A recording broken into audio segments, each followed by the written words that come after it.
So thank you very much for the invitation to this important meeting. And I want to take up some of the very specific points which have been made by our colleagues from Belarus, especially Mr. Sapelko and Ms. Fedorova. I want to be very practical. I do not want to be very theoretical. I think Professor Knatovsky has more or less set out the legal regime internationally, the possibilities to prosecute crimes committed in Belarus by way of universal jurisdiction. Let me just make one point to put this into the context of global justice, global criminal justice. I mean, I think our common aim and common goal is seeing the events in Belarus, that we cannot accept that there is no accountability for any violations of rights of citizens who in a pacific way demonstrate, be it in the worst form like torture or killings, but also in less grave forms like arbitrary detentions and so on. We have to take the European Charter of Human Rights and the European Convention as a starting point. So we have to enable citizens to express their opinions and give them the possibility to exercise their rights without being threatened, intimidated by state forces. In a more serious way, if we talk about international crimes, we have heard from Mr. Sapelko, from Ms. Fedorova, and you all are much more informed about this than myself, being an outsider, what happens on the grounds. We have possible cases of torture. We may have a systematic policy of persecuting dissidents, people against the current regime. So we may have what we call the context element in crimes against humanity, the systematic or generalized attack on a civilian population by persecuting certain persons, by torturing, by detaining, by killing. And this, of course, gives this kind of practice a different level than if we just had individual violations. So that's very important to take into account if we talk about accountability here and universal jurisdiction, or anything which is not territorial jurisdiction. Of course, we know in such a situation, the territorial state will not do justice. Actually, the territorial state is a violator. It's violating the rights of citizens. So, of course, this state is not able and willing to use the terms of Article 17 of the ICC statute to do justice, to give justice to the citizens.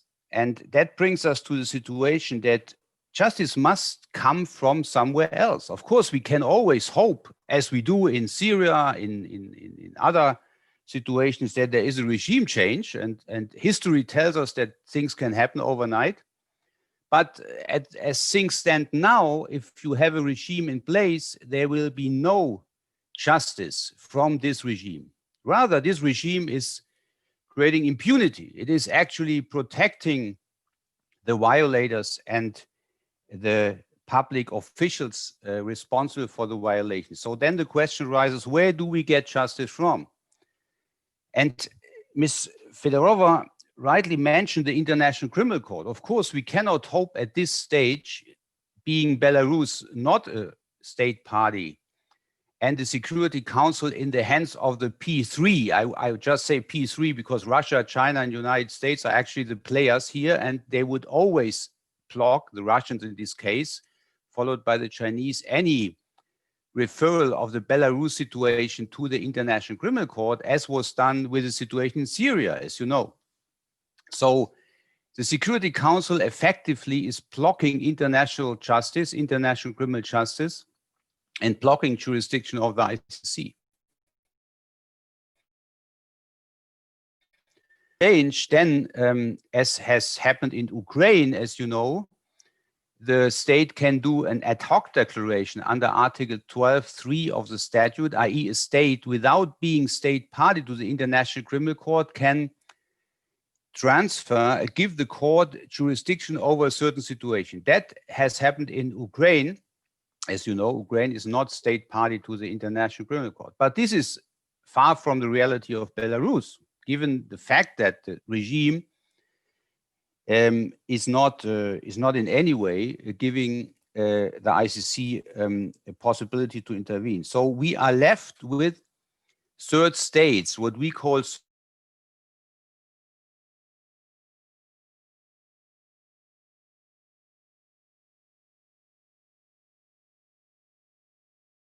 to name just a few, but also Scandinavian states, Sweden, Denmark come into the picture.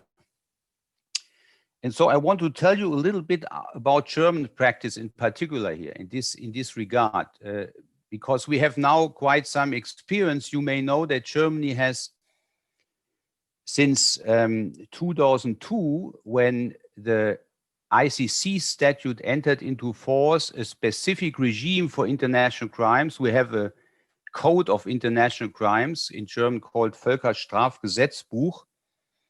And we have a special section in our federal prosecutor. That's very important for you to know. In Karlsruhe, in the Federal Prosecution Service of Germany, you have a special section on international crimes. Germany has, for a long time, prosecuted extraterritorial cases. Before the ICC statute in the 1990s, so last century, in the years 1992, 1993 and following, we had many cases of Serbian alleged war criminals from the war in the former Yugoslavia who came to Germany and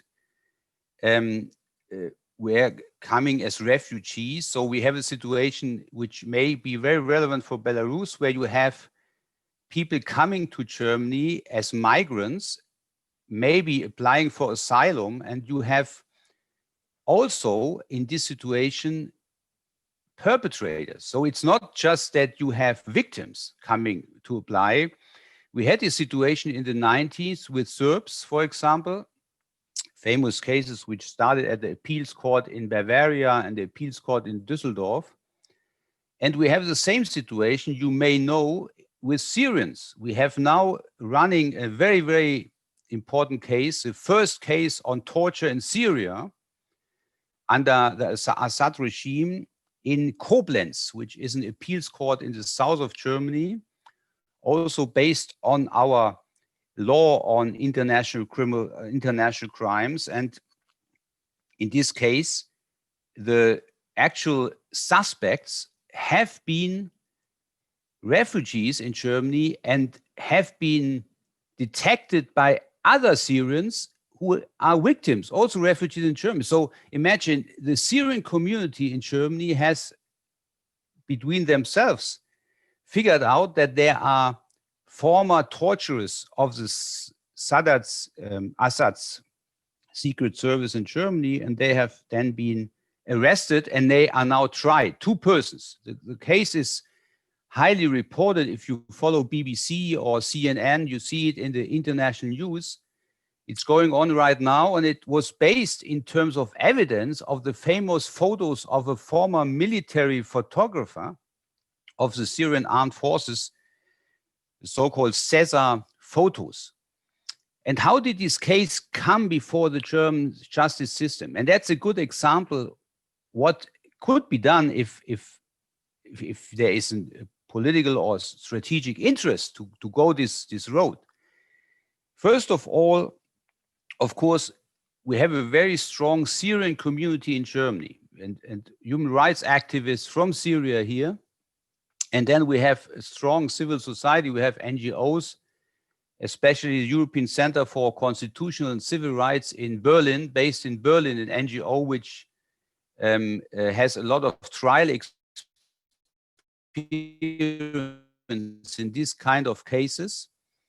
And then we have, of course, the federal prosecutor, which has a specialized unit section, as I said, in Karlsruhe, and where now very experienced prosecutors, together with the federal police, the Bundeskriminalamt, work on these kind of cases. And then, of course, we have jurisdiction. Where does this jurisdiction come from? Maybe that's an important point. Of course, these are cases in Syria between Syrians. So the accusation is that Syrian public agents tortured Syrian citizens. So it's a similar situation to Belarus, you know. Belarus, allegedly, Belarus public agents commit crimes against Belarus citizens. In this situation, of course, the most straightforward way of creating jurisdiction would be the so-called universal jurisdiction. But here I want to make a point which is a very practical point. I mean, we have this debate, and Professor Knatowski has mentioned it of, he called it in the translation, of course, I do not understand Russian, so I hope it was correctly translated. He called it limited universal jurisdiction. In fact, he referred to a situation where the legal regime of a state requires presence of the suspect in the territory. In my view, this is just, this is a procedure requirement. I mean, Professor David will talk about procedure requirements. We can come back to this. We have to distinguish between the concept as such of universal jurisdiction, which basically is a concept whose legitimacy rests on international crime. So if we accept what Mr. Sapelko and Ms. Fedorova have said, and also Professor Knatowski, that there are international crimes which affect everybody, not just the victims or the perpetrators, but they are concerned to all of us, for example, torture, for example, crimes against humanity, then there need to be a forum, there need to be a jurisdictional possibility to get access to justice. There need to be an effective remedy. That would be the situation under the human rights case law. Of course, the European Court of Human Rights in Strasbourg will and would convict Belarus of violating the right to an effective remedy. If Belarus is not giving access to justice for crimes committed, it violates the European Human Rights Convention. We don't need to refer to the international covenant here because we have the European Convention and the European system. So if we have such a situation where we have international crimes, we need a forum, we need some response. If the territorial state doesn't give the response, we have to go to third states, and the way is then to use the legal regimes in third states, extraterritorial jurisdiction regimes, to come before these courts. Here, the key issue is procedural. It's not so much substantive. If you take, for example, the German situation, we have in paragraph 1 of our law, of our specific law, which, by the way, has been translated into Russian too, I could later send the link, allows for universal jurisdiction. It says any crime of this code, i.e. any international crime, genocide, crime against humanity, war crime, crime of aggression, committed outside the territory of Germany is within the jurisdiction of German courts. That's the universal jurisdiction in a very, very broad sense. But then we have a procedure rule in our procedural code, which basically requires that the suspect is present on territory. In other words, if you brought a case against the president of Belarus or any minister, any high official, you would have to hope that this person travels to Germany at a certain point. This sometimes happens, you know, these persons go to have medical treatment. We have Hosni Mubarak came to Bonn to have medical treatment, the former Egyptian dictator, and we have many, many cases, so it's possible. But you have to convince the German prosecutor that there is a real possibility that this person may set foot on German territory at a certain point, and that for this reason, the German authorities, the police and the prosecution should investigate and prepare a case to be ready if this person comes. In our experience, when we were not prepared in some cases, we had also some Eastern European cases. The former president of Ukraine before the revolution also came to Germany, but there was nothing prepared, so it was too late. He stayed 3-4 days in a hospital, and then he already had left before the police acted. So what we call a kind of, in English, we would say a kind of reserve investigation. We do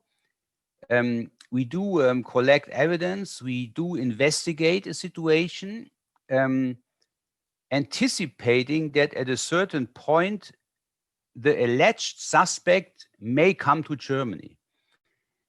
Since in Germany, as in most systems, in practical terms, we do not have an in absentia procedure. That's also important to understand. You have it in France, for example. In the German criminal procedure, we need the accused. We cannot have a case against an absent accused. So we need the person in the German courtroom. And therefore, a German prosecutor is a very practical person. Normally, prosecutors are very practical persons. They are police more even, so they are not interested in theory. They will ask, can we expect to ever have this person in our hands? Can we ever arrest this person? Do we have a possibility that this person will come to Germany? And of course, there is this other model of regime change, but there is also the idea that this person may travel. And if this is the case, then you may convince the German prosecution service to start an investigation. And perhaps, I can tell you, maybe they already started an investigation in Belarus. This is so much on the news. I have not talked to them lately, but maybe they are already investigating certain incidents because they are of public knowledge. But this was what happened in other cases, even cases in the situation of Libya, in the situation of Syria, where German prosecutors have investigated high-ranking officials of the regime, not in Germany, because they think there may be a point in time when these persons either fall or will come, and then we have the case prepared and we can go against them. And of course, there's also the possibility to do this in a secret way. That's why I cannot tell you if they do it, because they may do it and it's not public information. It's not in the public domain. Of course, because you don't want to warn the possible suspects. You know that we have done this in international tribunals, in the former Yugoslavia, International Criminal Tribunal for the former Yugoslavia. We do it in the Kosovo Specialist Chambers. We seal indictments. So we actually investigate in a secret fashion in order not to warn the possible suspect before being arrested.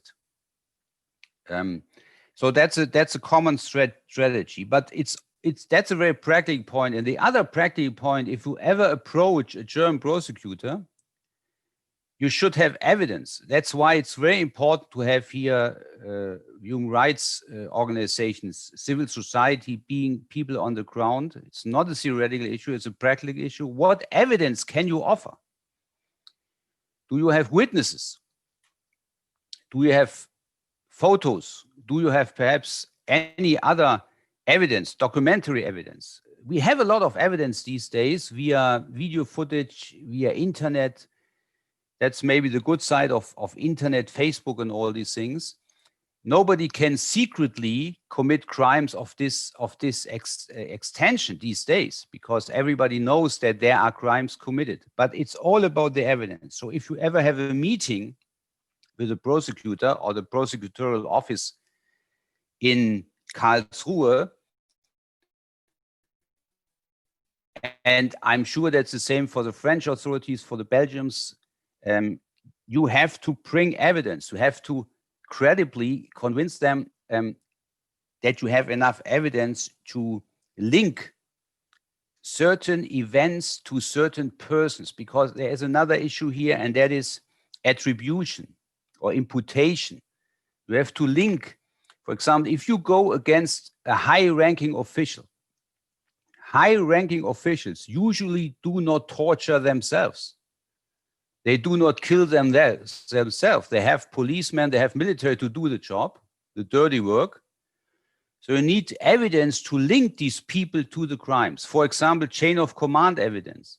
Yeah, you can prove that a high-ranking official gave the order to shoot demonstrators, to arrest and make them disappear, to torture them. And that would be then the evidence you would need. So you have to have evidence from the bottom to the top, to the high-ranking levels of power, to link these people to the crimes committed. That's very important. So think about evidence all the time. Evidence, evidence, evidence. The law is there. The criminal law is there. You have people like myself and others who can help you in that. That's not an issue. But you are the ones who have to bring the evidence. Collect evidence. Mr. Sapelko, your NGO, Ms. Fedorova, you should document all evidence. Bring them to a safe place, guard them, and there will be a possibility. That's also practice for the private investigation. Someone has mentioned this too. You know that we have a third way now, or fourth way if you want, and that are these investigative commissions. You know that we have a commission on Syria on the basis of a General Assembly resolution. That's another way to go. Given the situation that Security Council is blocking any effort with the powers, the 3 permanent members, there are other ways. People have gone to the General Assembly or even to the Human Rights Council. You know, the other investigation in Venezuela we have is a Human Rights Council investigation, yes, of Geneva Human Rights Council, because you may get a majority here or in the General Assembly. If the European Union has a common position on Belarus, you can have a position, you can have a private investigation, either by way of a General Assembly setting up a commission of inquiry, what we call commissions of inquiry. We have now getting experience here, or the Council of Europe. You go to the Council of Europe where you have a majority decision and where the big powers, Russia in particular, cannot block such an initiative. And these initiatives are important. Of course, these are not criminal tribunals. These are not criminal jurisdictions, but they are private inquiries under the head of an international organization, United Nations, Council of Europe, Human Rights Council, and they also collect evidence. It's all about collective evidence. Think in the next years, every dictator will fall. No dictator can ever be in power, and all these people who are responsible for crimes at a certain moment may fall, and then we have the evidence. We can make a case. Okay, I will stop here. I'm very happy to receive any questions. We can, of course, go on with any dialogue. Thank you very much. I hope everything was translated fine. And I'm sorry that I cannot speak Russian, but I think the translators certainly do a very good job. Thank you very much.